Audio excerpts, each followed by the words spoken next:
Life can be so busy sometimes that it is so nice to have a meal in the slow cooker ready for you at the end of the day.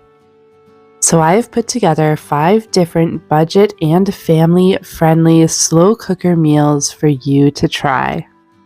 If you are new here, welcome. My name is Amanda, and on this channel, I focus a lot on frugal living, budget meals, and urban homesteading, and I am so happy to have you here. I am starting this day off making a slow cooker pulled pork. I'm starting this recipe by dicing up 1 medium yellow onion. So to the slow cooker, you're going to add your pork. I unfortunately could only find a pork shoulder, but you should be looking for more of a pork butt or something that will work well with pulled pork. So I add that with an onion and 1/4 cup of coconut sugar. You can use maple syrup, you can use brown sugar as well. And I get that going in my slow cooker for 6 hours on low. When that's just about finished, I'm going to prepare my barbecue sauce.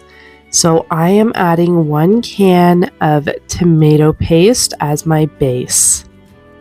To that, I am adding 1/4 cup of sugar. Again, you can use maple syrup or brown sugar. I'm trying to use up my coconut sugar, so that's what I am using today. To that, you can add 2 tablespoons of mustard. So I am trying to use up some old Dijon mustard I have, and then I'm adding in the rest with regular mustard. And then I'm adding in about 1 tablespoon of seasoning. Today I'm using Montreal Steakhouse seasoning. You can use whatever side that you like with your pulled pork, but I love a coleslaw with a pulled pork sandwich. So today I'm going to be preparing a coleslaw. I only have cabbage. Normally I'd like to add some carrots to this, but today it's just going to be a very simple cabbage coleslaw. So I'm going to use about half of this green cabbage, and I'm just going to shred it up into small pieces. Now I'm making my dressing. This is with some homemade mayo that I made the other day in a short. And I'm just going to add a couple tablespoons of apple cider vinegar, and then about 1 tablespoon of mustard, as well as a couple tablespoons of coconut sugar, and of course a little bit of salt. Then we're just going to mix that on up and then add it into our coleslaw and get it all brought together.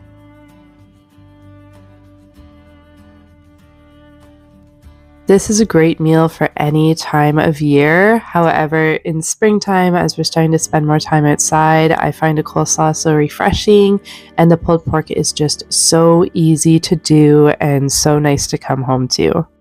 Once your meat is done, you can pull it from the slow cooker. I'm just taking this top bit of fat off, and then you can shred your meat. Unfortunately, this was a tougher cut of meat for me, so it did not shred the way that a normal pulled pork should, but that's okay. I just cut it up into smaller pieces. I added it back into the slow cooker with all of the juices still in there, and then I added in my barbecue sauce and just stirred it around, and then I let it sit another 10 minutes just so that all of that juice and barbecue sauce could permeate the meat. And then afterwards, you can pull that meat and get it on a sandwich if you like, or just on its own. I added it to some homemade buns, and this was absolutely delicious. Pulled pork is always a family favorite. The next day, I am preparing some honey chicken legs. This is a favorite of my daughter. She adores these chicken legs. She says it makes them so moist and so tasty. So I am starting off by making the sauce. This starts with 1/2 cup of honey, 1/4 cup of soy sauce, 1/2 cup of ketchup, and 1 teaspoon of garlic, or you can use 1 to 2 garlic cloves in here as well.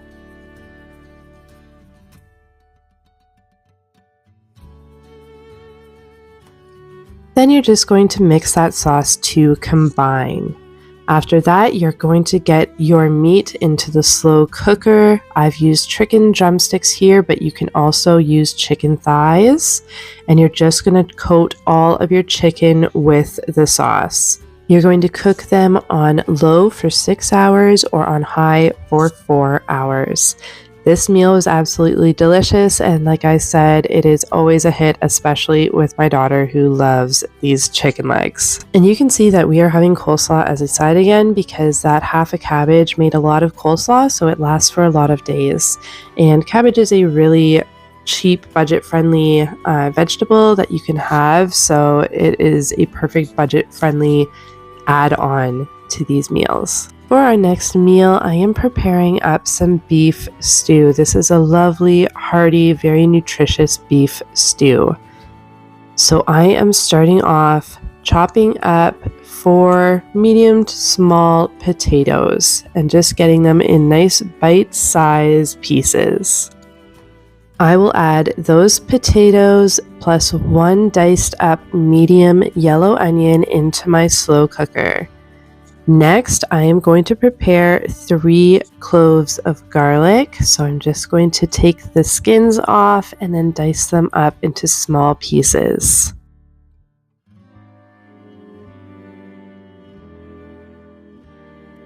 Once I have these all chopped up, I'm just going to go ahead and add it into my slow cooker along with everything else.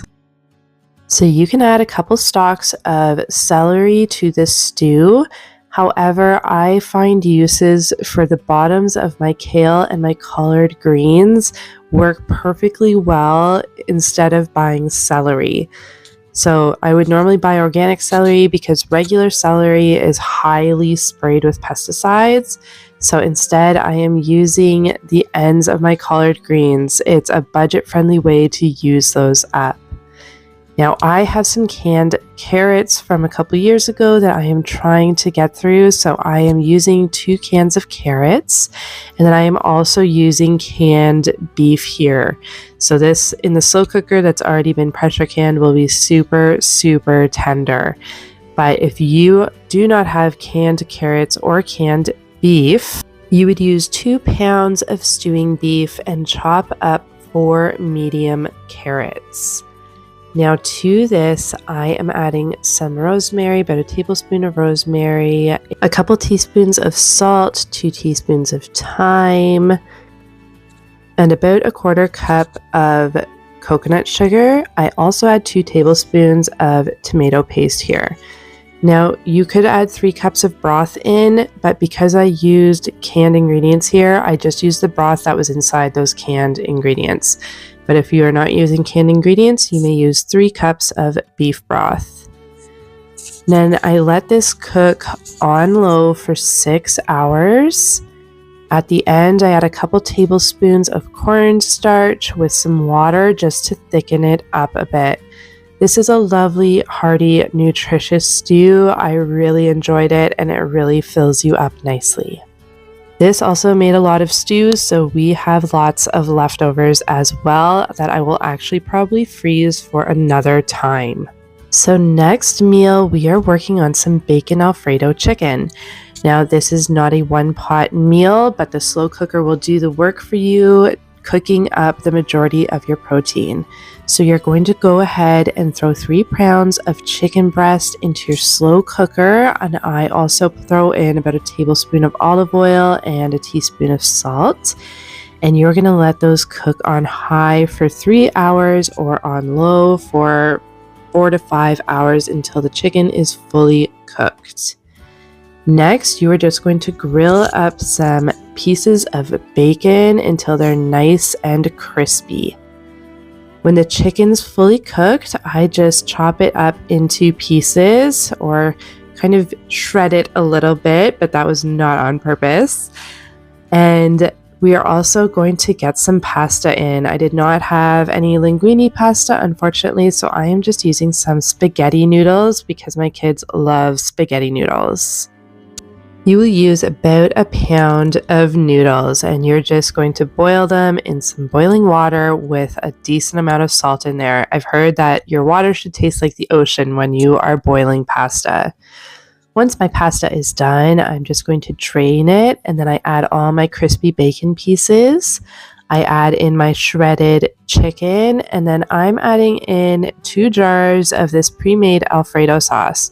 This just makes the dinner a lot quicker. If you're looking for a more budget-friendly way to do this, then you may want to make your own Alfredo sauce.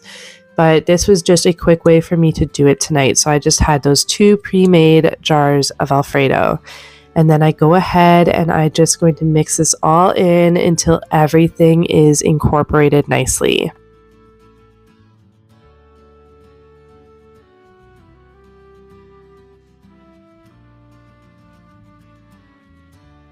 At the end, you can add a little bit of Parmesan cheese if you like, but I found it perfectly tasty without it. And this was so delicious and very filling. My husband absolutely loved this meal, and he's not a creamy pasta type of guy, so I think that just shows how delicious this was. So for our last dinner, we are doing steak burritos or steak wraps. I am using the steak that I got on clearance, so that's what makes it a budget-friendly meal. So I'm going to go ahead and cut this steak up into strips and get it into my slow cooker. This is a really delicious dinner that my family loves. Definitely a kid-friendly one. I don't know a kid that doesn't love a good wrap. Next, I'm just going to get this into my slow cooker, and then I'm going to dice up 1 yellow onion. I love these wraps because they are just so versatile. You can do them with steak, or you can do them with pork, or you can do them with chicken, and you can kind of add whatever vegetables that you like to add, but I like to add the traditional ones of onions and peppers.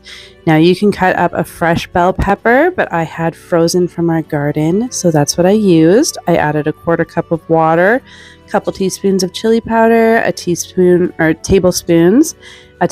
of cumin, and some salt, and then I fried them up in these wraps, and they were absolutely delicious. If you're looking for more budget-friendly meals, I have an entire playlist that I am going to link here. Make sure you click on that and check out all the recipes I have there. Thank you for joining me today, and I will see you guys next time.